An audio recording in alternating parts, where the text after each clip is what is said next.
আজকে 50,000 টাকা নিয়ে যাব, দেখি কত টাকার তেল পাই। Let's go. 4টা বাজে, গাড়ির তেল একদমই নাই। অবশেষে এত নাটকীয়তার পরে পেট্রোলের দাম, অক্টেনের দাম বেড়েই গেল। 120 টাকার অক্টেন 140 টাকা হওয়াতে আমার 50,000 টাকার মূল্য এখন মাত্র 42,000 টাকা হয়ে গেছে। তুমি চলে আসছো আপু? পাম্পে একলা যাচ্ছি, এই কারণে আমার ছোট বোন মালিহা ও আমার সাথে যাবে আমাকে কোম্পানি দিতে। ফ্রন্টে কিছু ভাই ব্রাদার ছিল তো ওদের বলে সামনের লাইনটা নিছি, এখন দেখতে আসছি কত বড় লাইন। যেই বড় লাইন, পিছে দাঁড়িয়ে অপেক্ষা করলে আজকে আর তেল নেওয়া লাগবে না। তো দাম বেড়ে পেট্রোলের দাম হয়েছে এখন 135, অক্টেনের দাম হয়েছে 140, ডিজেল হইলো 115। তেলের দাম যে বেড়ে যাবে এটা আমি আগেই অনুমান করতে পারছিলাম, কিন্তু এত এইভাবে নাটকীয় ভাবে যে বাড়বে এটা কখনো ভাবতেই পারিনি। কি একটা অবস্থা, ঘন্টার পর ঘন্টা লাইনে দাঁড়িয়ে থাকো, তারপরে তো তেল পাওয়া যায় না। ঘন্টার পর ঘন্টা লাইনে দাঁড়ানোর পর যখন শুনি যে তেল নাই, মাথাটা তো মনে করেন একদম গরম হয়ে যায়। দাম বাড়ানোর পরেও তো লাইনেই ধরতে হচ্ছে। কিন্তু একটা জিনিস, একটা ভাবার আছে, ইতিহাসের সর্বোচ্চ পর্যায়ে তেল মজুত করার পরে কেন দামটা বাড়াইলো, জিনিসটা মাথার উপর দিয়েই গেল একদমই। আল্লাহ জানে কতদিন লাগে। মালিহা, তুমি কি আজকে আমার সাথে গল্প করতে আসছো? আজকে আমরা তেলের পাম্পটা দেখি কতক্ষণ লাগে।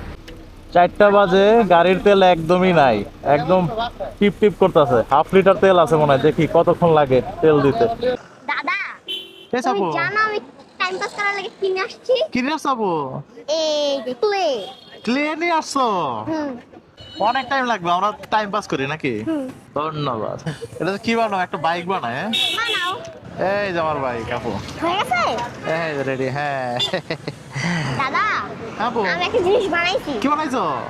একটা বাটি বানাইছি। উরি, দেখি। আও, আমি আরেকটা জিনিস বানাইছি। কি বানাইছো আপু? এই যে এটা। এটা কি? এটা একটা গোলাপ ফুল। এ তো সুন্দর করে গোলাপ ফুল বানাইছো। লেঞ্জাবে হ্যাঁ কে? ও এটা নরম তো এই কারণে। হুম। এত সুন্দর কেন আপু? Wow. তুমি আপু এত ক্রিয়েটিভ জিনিস কই পাও কত? তুমি চেষ্টা করো পারবা। তাই চেষ্টা করলে পারবো আপু।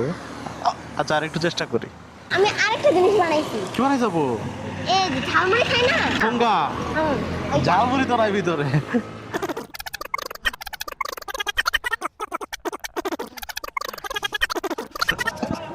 আপু নামছো কে? পাও ব্যথা হয়ে গেছে। পা ব্যথা হয়ে গেছে?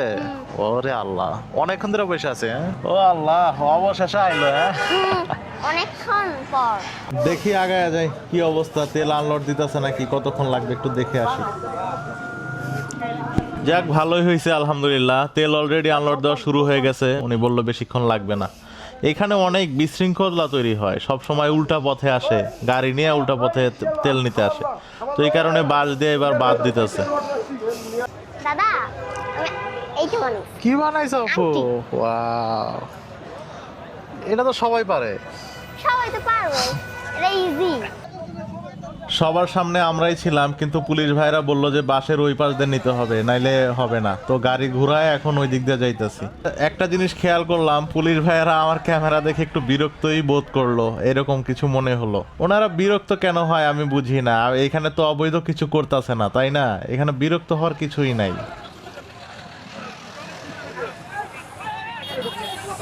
আমি তো লাইনে ছিলাম ভাই, ওই সাইডে লাইনে ছিলাম, সামনে ছিলাম। বুঝলাম না। ওই যে কনস্টেবল ভাইটা বলতেছে ক্যামেরা লয়ে আইছে, ভিডিও করতেছে আমাকে। না ভাই, আমি তো ওই জায়গায় ছিলাম, সামনে ছিলাম ভাই। কত বড় লাইন, তেলের দাম বাড়ছে তারপরও কত বড় লাইন, তারপরও তো তেল পাচ্ছেই না। 1,000 টাকার উপরে, 500 টাকার উপরে তেলই দেয় না। আলহামদুলিল্লাহ ফুল ট্যাঙ্কি করাইছি, মামা আমার পরিচিত, তারপরেও কিছু বকশিস দিয়ে আসছি। তেলের দাম বাড়াইছে, তারপরে বকশিস দিয়ে তেল কিনতে হয়। কি একটা অবস্থা, এই তেলের জন্য কোথাও ঘুরতে যাইতে পারি না, ট্যুরে যাইতে পারি না, কতদিন ধরে ট্যুরে যাওয়ার প্ল্যান করে ক্যান্সেল করে দিতে হয়। যাই হোক, আজকে এই পর্যন্তই গাইজ, আবার দেখা হবে অন্য কোনো এক ভিডিওতে। আল্লাহ হাফেজ।